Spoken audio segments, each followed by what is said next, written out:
Alright, here we're going to add or subtract radical expressions where we first need to simplify the radicals to figure out if we have any like radicals that can be combined in the first place. So let's start with square root of 5 plus square root of 20. Right now they're not like radicals because like radicals have to have the same index or the same root type, so they're both square roots, but it also has to have the same radicand, which means the insides of the root, and these two have different insides. So first thing we're going to do is simplify root 20, and then we'll see what we're left with after that. Now 20 is 4 times 5, so I'm going to rewrite root 20 as, so I just bring down the root 5 plus, and rewrite this as root 4 times 5. And then we can break it off and say root 5 plus, and we can split root 4 times 5 into root 4 times root 5. And that means we can go ahead and take the root of 4. Square root of 4 is 2. So now we have root 5 plus 2 root 5. And now looking at it, we have like radicals because we have square root 5, square root 5.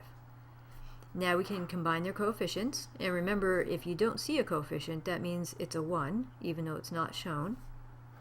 Combining the coefficients, we have 1 plus 2, root 5, or 3 root 5. Now I left a gap there on purpose because there's a certain way I want you to think about combining the coefficients that'll make it a little bit easier to understand this next problem that we're going to do. Think about it this way. We have root 5 and root 5 in common here, so we're going to factor it out. So if we factor out the common root 5, what we're left with, or undistribute it, we're left with 1 plus 2.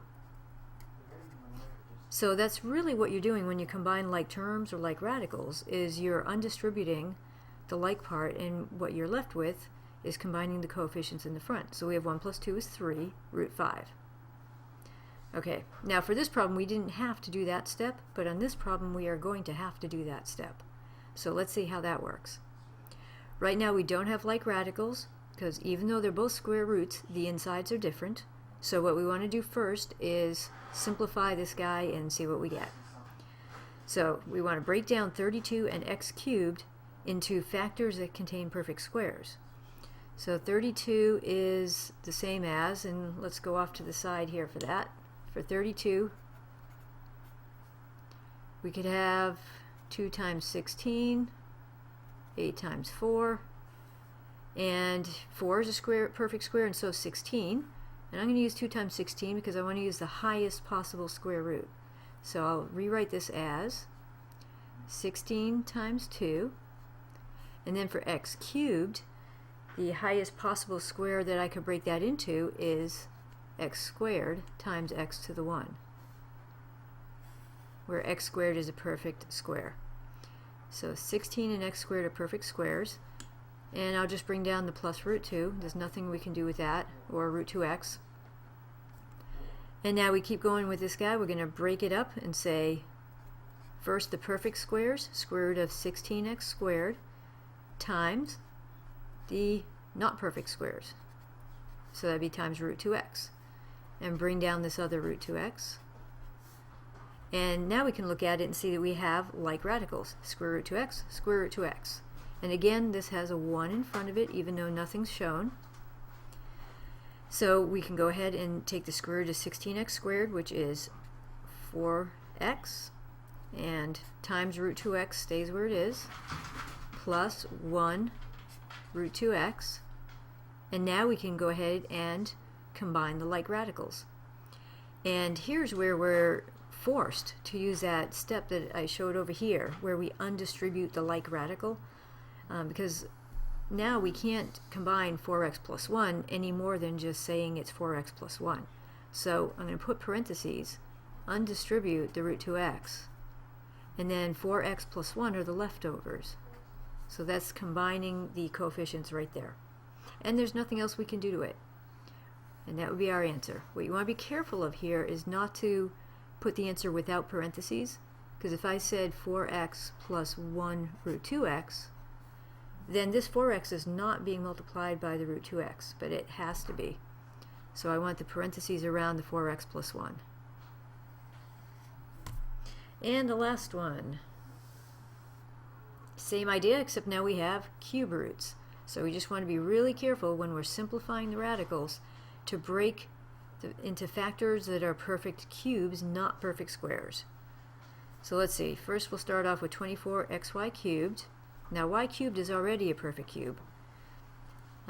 So any exponent that is divisible by the index of the root would be a perfect root. So I need to break 24 now into a perfect cube. So 24, if I list some factors, I have 2 times 12, 3 times 8, 4 times 6. 8 is a perfect cube. So I'm going to use 3 times 8 to break that into. So I have cube root of 3 times 8 times, and then I'll just bring these guys down. X times y cubed minus y cube root of, and for 81, we can break that up. Now 81 is 9 times 9, and 9 times 9, well, that would be 3 times 3 times 3 times 3, and sometimes writing it out like that completely factored can help you find where the perfect cube is. So if I have 3 of any number multiplied by itself, that's going to be a perfect cube. So 27 times 3 is what I want to use inside my root, because I know that 27 is a perfect cube. So 27 times 3, and then bring down the x. And now we'll break it into perfect cubes and non-perfect cubes in both of these radicals. So for the first one, we have cube root of 8y cubed for the perfect cubes times the non-perfect cubes are 3x, so cube root 3x, minus y times cube root, the perfect cube is 27, times cube root of the non-perfect, which is 3x. Now we'll go ahead and do the perfect cubes. So the cube root of 8y cubed gives us 2y, and we still have times cube root of 3x.